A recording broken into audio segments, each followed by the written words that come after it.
नमस्कार दोस्तों, मध्य प्रदेश वेदर पर आप सभी भाइयों का स्वागत है। मेरा नाम है रविंद्र धामा। दोस्तों 28 अगस्त से मध्य प्रदेश के भागों पर बारिश की गतिविधियां बढ़ने की संभावनाएं हैं, क्योंकि बंगाल की खाड़ी का सिस्टम और अधिक ताकतवर होकर वेलमार्क सिस्टम बन चुका है और वेलमार्क सिस्टम बनकर ये उड़ीसा के भागों की तरफ आगे बढ़ चुका है।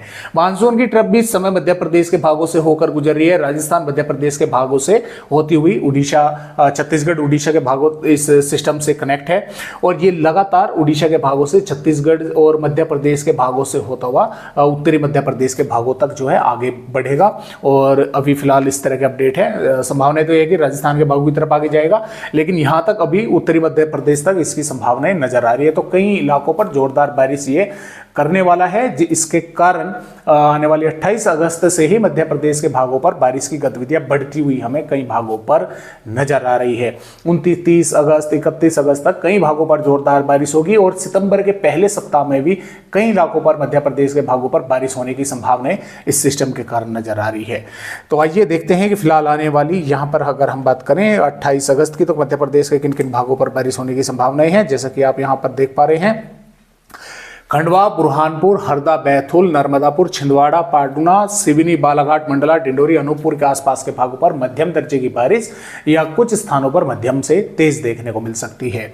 और अलीराजपुर, बड़वानी, खरगोन, धार, इंदौर, उज्जैन, देवास, सीहोर, रायसेन, नरसिंहपुर, सागर, दमोह, जबलपुर, कटनी, उमरिया, शहडोल, महर, सिद्धि, सिंगरौली, मऊगंज और रीवा, सतना, पन्ना के भागों पर भी हल्की से मध्यम या कुछ स्थानों पर तेज बारिश होने की संभावना बनी हुई है। इन भागों पर कहीं कहीं पर तेज बारिश होगी। इन भागों के यानी कि आप मान के चले कि 50% से भी अधिक भागों पर तेज बारिश होने की संभावना जो है वो नजर आ रही है 28 अगस्त में।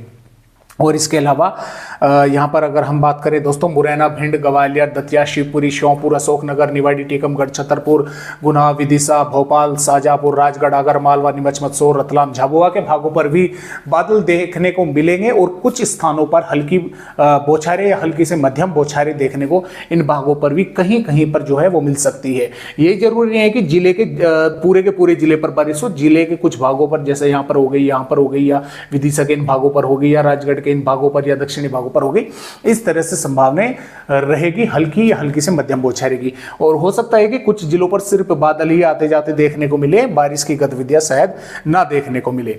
और जो यानी कि भारी बारिश कह लीजिए या जोरदार बारिश कह लीजिए, बुरहानपुर, खंडवा, बैतूल, पाटना, छिंदवाड़ा, सिवनी, मंडला, डिंडोरी के भागों पर जो है चेतावनी भी ऑरेंज अलर्ट, माफ कीजिएगा, येलो अलर्ट की जो है वो दी गई है मध्य प्रदेश के भागों पर। तो कल से ही उस सिस्टम के बदौलत बारिश बढ़ने की संभावना मध्य प्रदेश के भागों पर है। और आगे की वेदर रिपोर्ट जैसे कि आप देख पा रहे हैं, 29 अगस्त में भी मध्य प्रदेश के कई भागों पर बारिश होने की संभावनाएं कई इलाकों पर बनी हुई है और जोरदार बारिश भी कई भागों पर होगी। 30 अगस्त में भी बारिश की गतिविधियां मध्य प्रदेश के ज्यादातर भागों पर रहेगी। 31 अगस्त में भी ज्यादातर भागों पर बारिश होने की संभावनाएं है। 1 सितंबर में पश्चिमी, उत्तरी और पूर्वी भागों पर बारिश होने की संभावनाएं है। 2 सितंबर में भी जोरदार बारिश मध्य प्रदेश के उत्तर पश्चिमी भागों पर होने की संभावनाएं है। 3 सितंबर में भी मध्य प्रदेश के कई भागों पर बारिश होगी। 4 सितंबर में भी और 5 सितंबर में भी बारिश होने की संभावनाएं मध्य प्रदेश के कई भागों पर बनी हुई है। फिलहाल आज की वीडियो में मध्य प्रदेश भाइयों को बस इतनी ही जानकारी।